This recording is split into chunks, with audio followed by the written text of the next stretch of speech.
西で暮らす動物たちの素顔を見つめるアニマルウォッチ。今週は兵庫県の神戸市立王子動物園からお届け。ウォッチしたのはよちよちと歩く姿がかわいいフンボルトペンギン。ペンギンって南極などとっても寒い地域に暮らしているイメージがあるけど、フンボルトペンギンは温暖な気候を好む種類で、主に南米ペルーやチリなどの沿岸に生息しているんだって。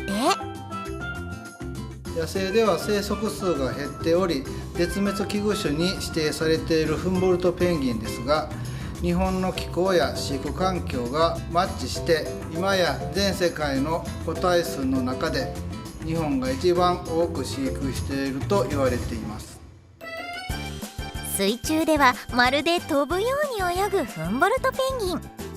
硬くて大きな翼がボートを漕ぐ時に使うオールのような役割で力強く泳ぐパワーを生み出し、外敵に襲われそうになった時には時速30キロほどの速いスピードで泳ぐことも。動物園には外敵はいないから安心して楽しく泳いでね。あ、でもとっても速く泳ぐ姿もちょっと見たいかも。